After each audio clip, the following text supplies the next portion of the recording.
Welcome to the DPost Sports Chat. I'm Drew Rubenstein with Ed Owens, and we're back in M&T Bank Stadium where the Mountaineers just suffered a 37-0 defeat to the Maryland Terrapins. First shutout loss for WVU since 2001 when Rich Rodriguez's Mountaineers fell to Virginia Tech 35-0. And Ed, nothing seemed to really go right for WVU. Let's start on the offensive side. Where and how did things just kind of fall apart for West Virginia? Yeah, from the beginning, they really weren't protecting freshman quarterback Ford Childress very well at all. There was some pressure on him when he did have time to throw. He wasn't making the throws. When he made the throws, the receivers weren't catching them. It was just kind of a comedy of errors for the offense, and they never really got things off the ground tonight. And running the ball, I think, was first and foremost. West Virginia headed into this game knowing that they needed to establish the run. That just didn't happen. They ended up with 113 rushing yards. 51 of those came on a Dreama Smith run at the very end of the game when things didn't really matter. That said, you look at the course of the season, 4 games into the year, WVU has 9 offensive touchdowns. What's going wrong with this offense? Yeah, and the run game is one of the things we talked about. It was one of our keys to the game. They really needed to establish that to keep the pressure off Childress. They weren't able to do it.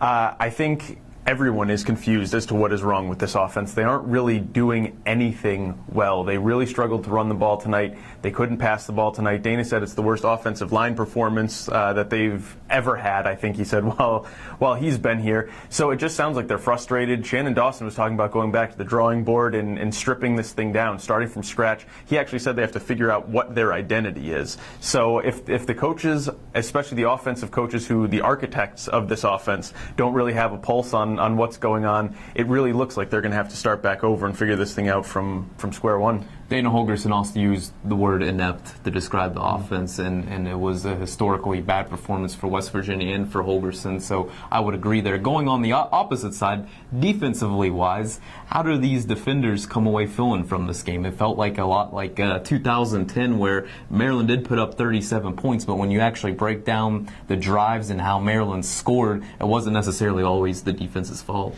No, Maryland scored 4 touchdowns. All 4 of them came off turnovers. 3 scoring drives off turnovers and 1 interception returned for a touchdown. Afterwards, give the defensive guys credit. They had the opportunity to kind of shove some of the blame in other directions. Special teams offense obviously came up short today, but they really kind of said it's a team thing. It's a team loss. They win and they lose together. They weren't pushing any of the blame off on anybody else. They did some of the right things. They held Maryland to 113 rushing yards, but in the end, it's the final score that those guys are worried about.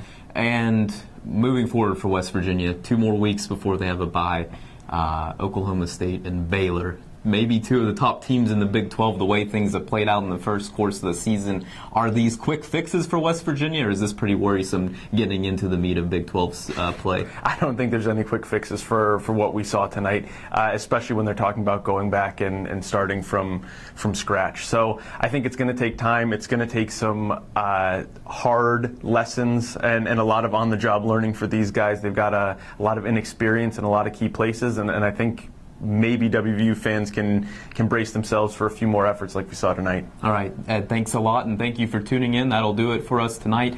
Please continue to check the DPost for the latest on the Mountaineers.